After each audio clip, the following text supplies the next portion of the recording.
안녕하세요. 뭉크의 노르웨이예요. 저는 지금 오슬로 중앙도서관에 나와 있는데요.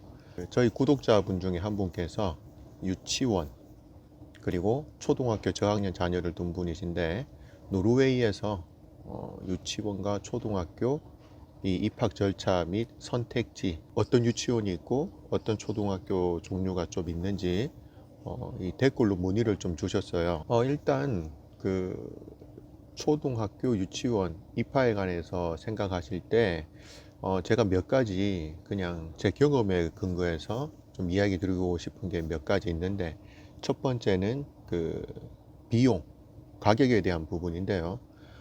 전 유치원 비용이라든지 초등학교 자체는 무료인데, 초등학교 흔히 말해서 그 방과 후 학교 있죠. 유치원 비용이랑 초등학교 방과 후 학교 가격이 생각보다 좀 있더라고요. 유치원도 약 한 45만 원, 현재 환율 기준으로 45만 원에서 50만 원 정도 하고요. 그리고 초등학교도 이 방과 후 학교, 그러니까 초등학교가 주로 8시 반 정도 시작해서 오후 한 1시 반 사이 정도에 끝나거든요. 그런데 이 부모님들이 주로 일찍 출근을 하는 분들이 계세요. 그래서 7시 반부터 이 학교에 방과 후 학교인데, 이름은 뭐 사실 정확히 이름은 악티비테트 스콜레라고, 그냥 뭐 한국어로 하면 굳이 뭐 방과 후 학교예요. 그런데 이 학교 시작하기 전에 미리 맡아주죠. 방과 전 학교. 그리고 학교가 이제 1시 반쯤 끝나고 나서 1시 반에서 2시 사이에 끝나는데, 그리고 나서 이제 뭐 4시 정도까지, 정확한 시간은 잘 모르겠어요. 근데 4시 정도 됐던 것 같아요. 그래서 이제 학생들이 놀 수 있도록 또 여러 가지 뭐 커리큘럼을 제공하는 그런 학교가 있는데, 이 두 개 다 가격이 45만 원에서 50만 원 사이 해요. 그런데 이게 확정된 금액이 아니고 부모님의 수입에 따라 달라져요. 그래서 유치원 같은 경우에는 공립 유치원이에요. 공립 유치원 같은 경우에는 45만에서 50만 원이 이 최대 내는 돈이고요. 그 뒤부터는 그 이제 이하 금액은 부모님의 그 부부 혹은 동거인의 합산 그 수입으로 해서 낮아져요. 저 같은 경우에는 저희 둘째가 유치원을 갈 때 제가 유학생 신분이어서 수입이 없었어요. 그래서 그때 10만 원 안 냈던 것 같아요, 한 달에. 그 정도로 냈었고, 그리고 이제 그 방과 후 학교 같은 경우에는 어, 지자체마다 틀려요. 지자체마다 틀리고 지자체 내에서도 학교마다 틀린데, 그 학교에서 방과 후 학교를 활성화시키기 위해서 뭐 1학년부터 4학년은 일주일에 몇 시간 정도는 방과 후 학교 무료, 이런 프로그램을 또 제공하는 곳도 있기 때문에 꼭 한번 체크해 보시면 될 것 같아요. 비용이 들긴 드는데, 그 비용이 부모님의 수입 그리고 그 지자체나 그 학교 유치원에서 제공하는 그 프로그램에 따라 틀리다. 이거는 꼭 한번 체크해 보시기를 바래요. 그리고 또 다른 하나는 그 언어에 관한 문제인데, 저희 둘째가 갔던 유치원이 그 유학생들 자녀들이 많이 가는 유치원이긴 했어요. 그런데 절대 다수는 아니었고, 현지 노르웨이 사람들 사이에 그래도 유학생 자녀들이 좀 섞여 있는 그런 케이스였는데, 뭐 거의 그냥 노르웨이어로 쑥쑥쑥 해서 저희 둘째는 6개월 만에 노르웨이어를 이제 하더라고요. 그런데 저희 첫째 같은 경우에는 한국에서 초등학교 2학년까지 하다가 왔거든요. 와서 제가 저희 집 근처에 있는 초등학교 가가지고 이 초등학교 입학하려고 그러는데 어떻게 하냐 해서 이렇게 물어봤더니 초등학교 2학년에서 이제 3학년 갈 정도 시기였는데, 이 정도면 그냥 그때 나온 선생님 중에 한 분이 그 이야기를 하시더라고요. 노르웨이가 하나도 안 돼서 과정을 따라가기 쉽지 않을 것 같으니까 모탁스쿨이라고, 이 노르웨이어를 하지 못하고 노르웨이를 못하는 그런 이민자 자녀들을 따로 이 그 한 초등학교 전체가 그런 건 아니고요. 초등학교 내에 한 반이라든지 두 반을 그 이민자 자녀들로만 구성해서 만들어서 노르웨이어를 먼저 좀 집중적으로 교육해 주는 그런 초등학교가 있어요. 그래서 그쪽 초등학교로 가는 것을 추천하고 또 속에서도 써 주더라고요. 그래서 제가 그 초등학교로 갔는데 그 초등학교는 저희 집에서 차량으로 한 20분 정도 걸려요.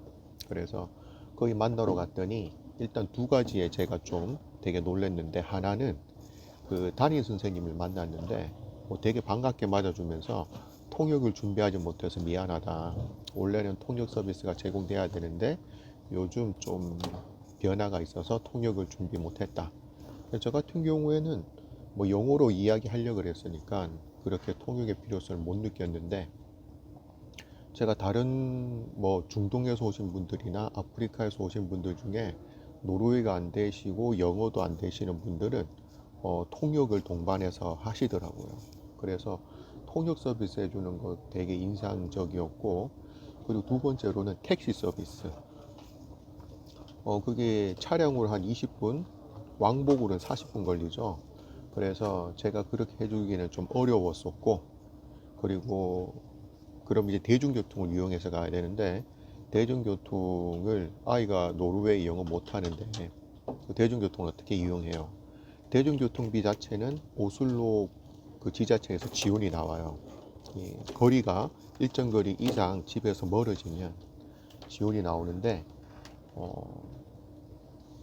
학생 혼자서 그 대중교통 이용 못하면은 그 지자체에서 오슬로시에서는 그 택시를 왕복으로 제공해줘요. 그래서 저희 아이가 한 1년 반 정도 그 노르웨이 심화 코스를 하는 초등학교를 다녔는데, 연이 오고 있는 동영상입니다.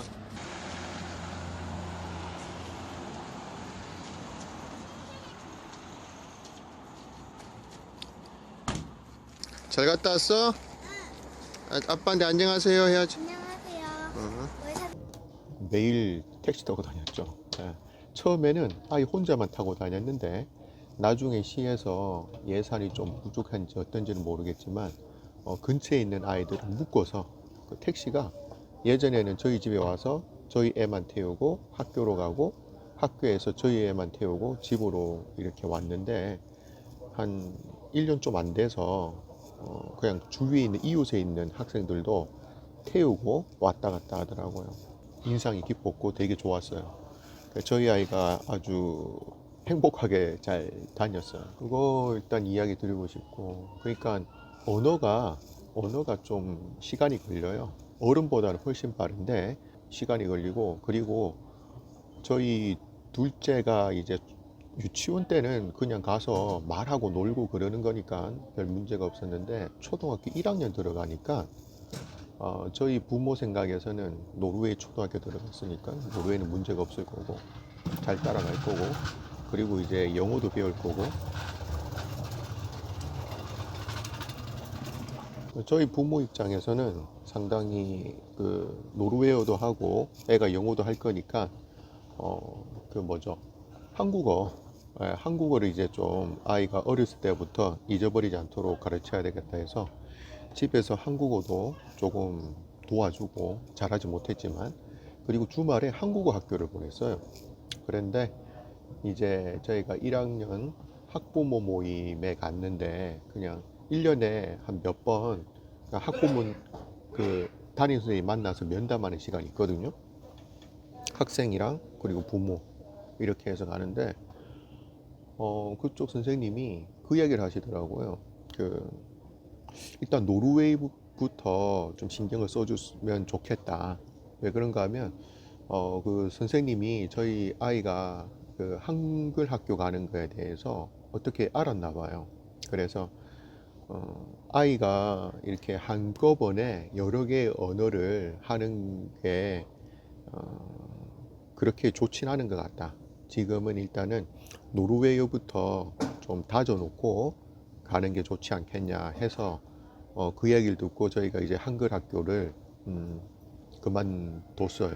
그만두고, 예.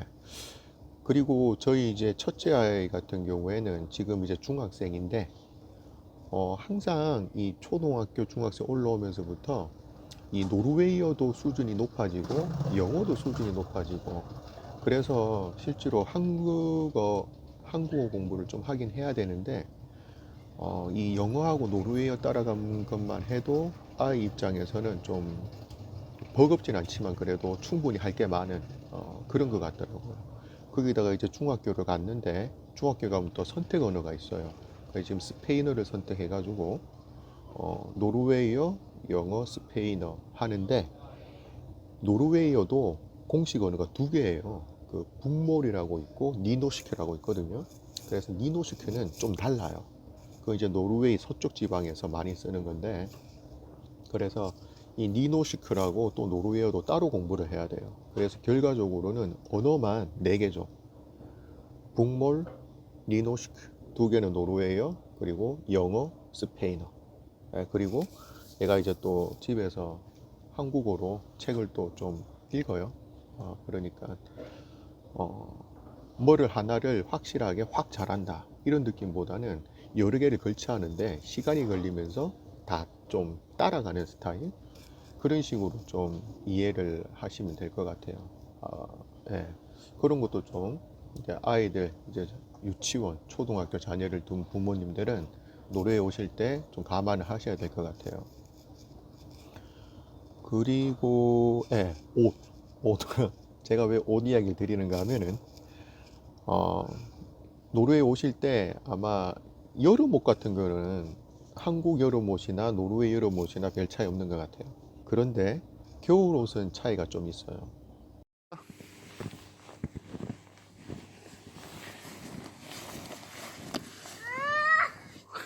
일어나, 일어나. 어? 한국에서는 뭐 스키복 입고 학교를 다니지 않잖아요. 스키장을 가지. 그런데 저희가 와서 노르웨이에서 보니까 이 유치원하고 초등학교 저학년들은 겨울에도 한겨울에도 야외 활동을 꼭 해요. 그래서 눈이 막 오는데 노는 건 기본이고 바닥이 꽁꽁 얼어 있는데 그 위에서 그냥 막 썰매 같은 거 타거든요. 그래서 갔다 오면 항상 옷이 지저분해요. 이 얼음이 녹았다 얼었다 하는데 거기에서 이제 놀거든요. 그래서 노르웨이 말에 뭐 이런 게 있어요. 뭐 놀기 어려운 날씨는 없고 놀기 어려운 옷이 있을 뿐이다 해서 노르웨이 사람들은 바깥의 날씨와 상관없이 야외 활동을 하는데 그게 맞는 옷이 필요해요. 그래서 한국에서 이런 좀 방수가 되고 그리고 또 그런 옷들을 구하실 수도 있는데 노르웨이 오시면 훨씬 그 좀 제대로 된 잘 된 것들이 있어요. 그러니까 저희 첫째, 둘째 둘 다 바깥에 나가서 놀 때는 그 냉장실 있죠. 냉장실에 들어가서 일하시는 분들이 입는 옷 같은 거 그런 거 입고 놀았어요. 오실 때 동계용품에 대해서 할 때 저의 영상이 좀 도움이 됐으면 하네요. 요 정도 말씀드리고 그리고 이제 입학 절차 및 선택지에 관해서는 제가 간략하게 이야기를 드릴 수 있는데 이 부분에 관해서는 제가 몇 가지 체크 포인트만 짚어드리고 지금 이 노르웨이에서 오셔서 자녀들을 입학시키시려는 부모님들이 지자체별로 그리고 자기가 가려는 그 유치원이나 초등학교별로 꼼꼼히 다시 다 확인을 하셔야 돼요. 지자체마다 그리고 또 기관마다 다 이렇게 프로그램이나 가격이 틀려요. 그리고 본인의 수입에 따라서도 틀리기 때문에 그 부분을 이제 또 말씀드리고 제가 또 이야기를 드릴게요. 오슬로에 있는 유치원 중심으로 알아봤는데요. 일단은 몬테소리 유치원이 있어요. 몬테소리 유치원이 오슬로에 한 군데만 있는 게 아니라 여러 군데 있더라고요. 그런데 여기가 다 영업을 하는지는 한번 더블 체크 한 번에 점검이 더 필요해요. 어떤 데는 임시 휴업하는 경우도 있거든요. 그래서 몬테소리 유치원이 있다는 거, 그리고 여기는 프롱네르 국제 유치원이라는 곳인데요. 여기도 보면 2018년, 17년, 16년에 태어난 학생들, 유치원생들이죠. 미취학 아동들 이렇게 받아주는 그런 사립 유치원이에요. 아까 보셨던 몬테소리도 마찬가지고 국제 유치원 있고요. 여기도 보면 메뉴에 들어가면 뭐 어떻게 지원하는지, 그리고 뭐 커리큘럼 여러 가지가 있는데, 그리고 또 다른 하나는 이제 유학생, 오슬로로 유학 오신 분들은 이 CO라는 이 여기 이 기관에 그 등록이 되거든요. 여기서 이제 기숙사도 운영을 하고, 그리고 자체적으로 유치원도 운영을 해요. 그래서 이 기숙사의 근처에 있는 유치원 혹은 대학교 시설들이 있는 근처에 이 유치원들이 있어요. 그래서 유학 오시는 분들한테는 이 CO에 있는, 그래서 운영하는 유치원도 상당히 좋아요. 저희 아이도 여기 다녔어요. 이게 한 군데만 있는 게 아니라 오슬로 시내 곳곳에 있어요. 그렇게 보시면 될 것 같고요. 그리고 지금까지 여기 몬테소리, 그리고 국제유치원, 그리고 대학교 기숙사에서 운영하는 유치원, 그리고 이제 공립유치원, 오슬로 지자체에서 운영하는 거는 또 이렇게 돼 있어요. 그래서 오슬로 공립유치원도 홈페이지도 한번 보여드려요. 최고 3,230크로네까지 낼 수 있다는 거. 자, 유치원의 선택지는 이 정도 보여드릴게요. 몬테소리, 국제유치원, 대학교 기숙사에서 운영하는 유치원, 그리고 공립유치원. 근데 이것 말고도 더 있을 수 있어요. 자, 그리고 이제 초등학교요. 초등학교는 노르라이츠 인터내셔널 스쿨이라는 데인데요. 여기 이제 1학년부터 중학교 3학년까지 운영하는 국제 학교예요. 특징적인 게 이 튜이션 피 비용인데요. 1학년부터 7학년까지는, 노르웨이는 초등학교가 7학년까지예요. 그래서 이게 11달을 내요. 34,240크로 내고요. 그리고 중학생들은 한 1,000크로네 정도 더 비싸네요. 그리고 오슬로 인터내셔널 스쿨이라고 또 한 군데의 국제학교가 있어요.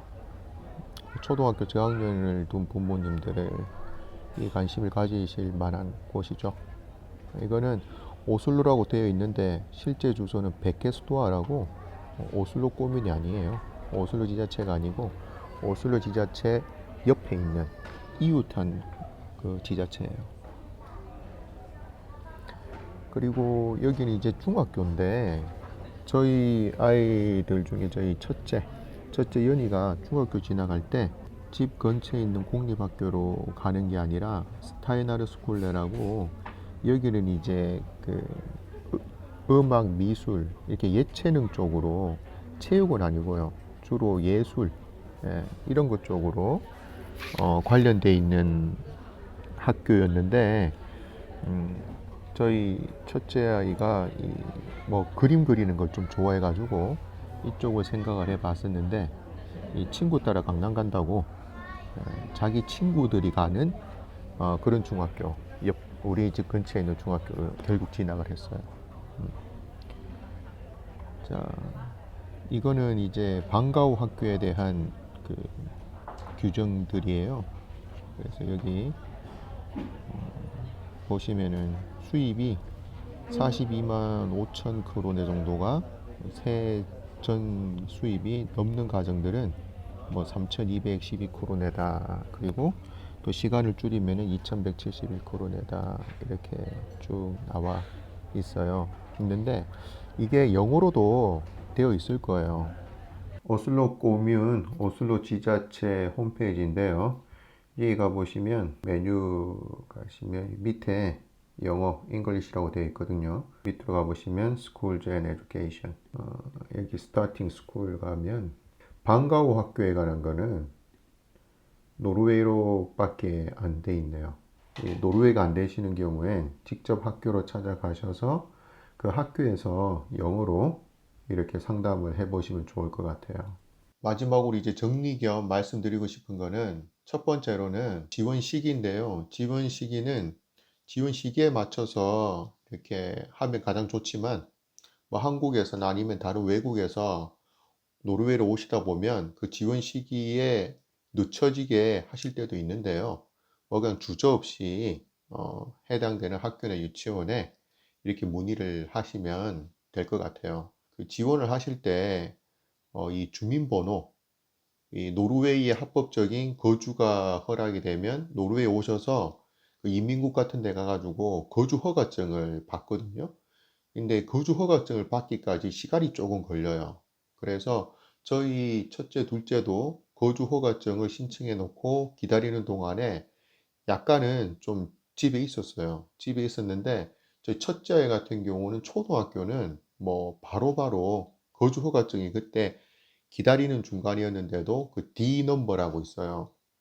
그 비자를 받을 때 할당되는 번호인데 그것만 가지고도 뭐 다 됐고요. 그리고 유치원 지원도 사실상 거주 허가증 기다리고 있다 그러니까 또 지원을 받아주더라고요. 그런데 유치원은 바로 자리가 안 나가지고 저희 둘째 같은 경우에는 한동안 좀 엄마랑 같이 집에 있었어요. 근데 그렇게 오래 있진 않았던 것 같아요. 그리고 또 다른 하나는 이제 비용에 관한 건데, 비용은 제가 계속 말씀드렸는데, 예, 지자체별로, 그리고 기관마다, 그리고 그게 다 요금이 틀려요. 국제학교도 국제학교별로 요금이 다르더라고요. 그래서 그런 거 한번 꼭 체크해 보시고, 유치원이든 사립학교든 이 비용을 내는 곳에서는요, 그 학기가 다 안 끝나고 이사를 가거나 그만둬야 되는 때가 되면 미리 그만두겠다는 그거를 문서나 이메일로 꼭 그 사람들이 그래 너희가 그만둔다는 걸 알았다라는 확인을 받을 때까지 그 서류를 마무리해야 돼요. 그렇게 안 하고 나 이제 내일 그만둘 거야라고 이야기하면 남아있는 학기 동안에 대한 거를 비용을 학교나 유치원을 안 다니더라도 다 지불해야 될 수 있는 경우도 생겨요. 그리고 이제 마지막으로 제가 말씀드리고 싶은 거는 이 친구 따라 강남 간다라는 말씀을 좀 드리고 싶은데요. 저희가 애들 이제 첫째, 둘째 다 키우면서 결국은 주위에 있는 이 노르웨이 친구들이랑 여기 현재 있는 친구들이랑 저희 첫째, 둘째는 뭐 잘 어울렸어요. 얘들이 이제 둘째 같은 경우에는 뭐 어울리는 친구가 발레 배우를 일주일에 한 두 번 다닌다 그러니까 거기 따라서 가서 발레 배우고 지금은 안 배워요. 지금은 저희가 이사를 왔는데 여기 있는 친구들은 학교 끝나고 나면 핸드볼 하러 가요. 그러니까 저희 둘째도 이제 핸드볼 하러 가고 저희 첫째는 첫째 친구들이 다 축구를 하러 다녀요. 그러니까 저희 첫째는 이제 축구하러 가거든요. 축구가 되게 빡세게 시키는가 봐요. 그래서 태권도로 지금 바꿀까?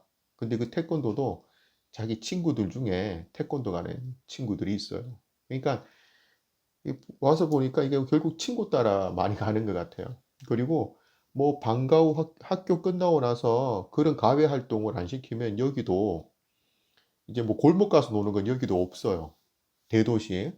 뭐 제가 중소도시나 시골은 경험을 안 해봐서 잘 모르겠는데, 오슬로 같은 경우에는 골목에서 친구들이 노는 거 없는 것 같아요. 뭐 제가 뭐 없습니다라고 단정적으로 말할 수는 없지만 제 경험으로는 없고 제가 봐도 없고요. 대부분 다 이런 가외 활동, 뭐 축구, 핸드볼, 그리고 뭐 댄스 배우러 가고, 그리고 악기 배우러 가고, 뭐 이런 거 위주로 많이 하니까 결국 그 지역에 있는 친구들이 어떤 걸 하는가가 상당히 좀 중요하더라고요. 네, 이상 오늘 영상은 마치겠습니다. 네, 감사합니다.